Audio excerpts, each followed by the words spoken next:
13 है। भले ही हम अपनी जान क्यों ना दे दे, हम फिर भी एक कदम पीछे ही रहेंगे। जब भी कोई नया आर्च डीमन चुना जाता है तो चर्च उसे उसकी शक्ति मिलने से पहले ही खत्म करने की कोशिश करता है। और कुछ ऐसे जादूगर भी हैं जो अपने ओहदे के लिए उन पर हमला करते हैं। इसका मतलब उन्हें इस बात का अंदाजा पहले से था, तो क्या उन्होंने इसीलिए मुझे खुद से दूर किया? मुझे ज़ेगन के बारे में एक सवाल पूछना है। क्या ज़ेगन जवान लड़कियों की बलि देने के लिए जादूगरों को इकट्ठा करके किडनैपिंग जैसा घिनौना काम कर सकता है? मुझे नहीं लगता। मेरे मालिक को उन लोगों में जरा भी दिलचस्पी नहीं है जिन्हें वो खुद से कमजोर समझते हैं। मुझे याद है उन लुटेरों से गांव वालों को बचाने के बाद उन्होंने ऐसे जताया जैसे वो उनके लिए एक छोटा सा काम हो। अब सोचती हूँ तो लगता है हो सकता है उन्होंने ऐसा इसलिए किया ताकि मैं परेशान न रहूं। मुझे भी यही लगता है। और शायद तुम जो कह रही हो वो सही है, क्योंकि जिस दिन हम दोनों के बीच लड़ाई हो रही थी वो खुद को सिर्फ इसलिए रोक रहा था क्योंकि उसके सामने एक लड़की थी। इस बात पर गुस्सा तो बहुत आता है, लेकिन अरे अरे, तुम आखिर कहना क्या चाहती हो? कहीं तुम्हें प्यार तो नहीं हुआ ना? बेकार की बातें करना बंद करो। ऐसा कुछ नहीं है, मैं तो बस इसलिए कह रही थी क्योंकि जब मैं उससे पहली बार मिली थी उस दिन मुझे लगा था जैसे उसे किसी के साथ की जरूरत है, उसे किसी के प्यार की जरूरत है। लेकिन वो ये सब नहीं मानता और इन सब चीजों से दूर भागता है। ये समझाना थोड़ा मुश्किल है। नहीं, मैं समझ सकती हूँ। मुझे भी उनकी कहानियाँ सुनकर ऐसा ही लगता है। यकीन नहीं हो रहा किसी और ने भी इस बात पर गौर किया।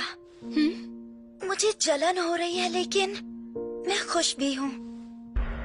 जिस दिन हम पहली बार मिले थे उस शाम को हमने चांद देखा था।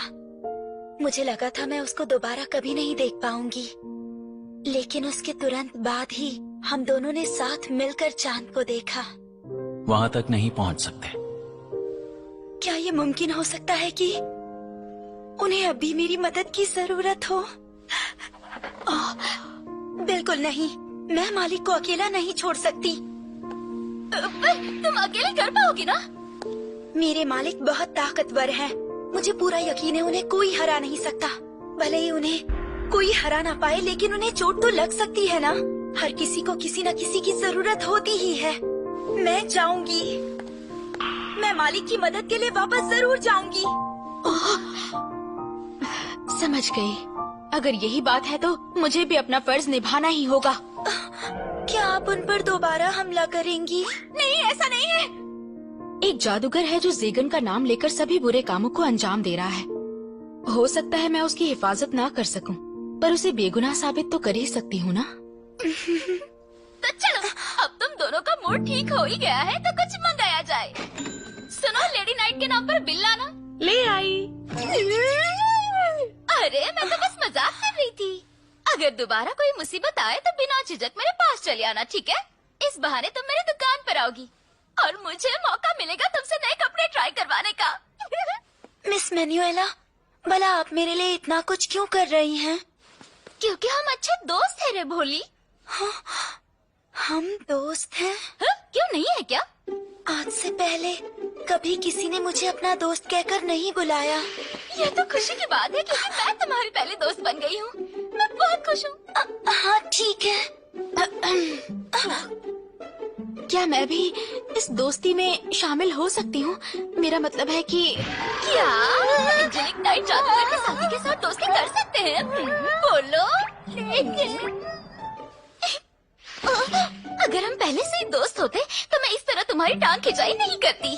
पर दोस्ती में तो ऐसा ही होता है ना। लेडी चेस्टेल, आप यहाँ हैं? अरे ये तो वही खतरनाक एल्फ है। ये तो वही लोग हैं जिन्होंने मेरे मालिक को चोट पहुंचाई थी। उसने मुझे देख लिया। वो तुम्हें कुछ नहीं करेगी। वाह, क्या शानदार टाइमिंग है।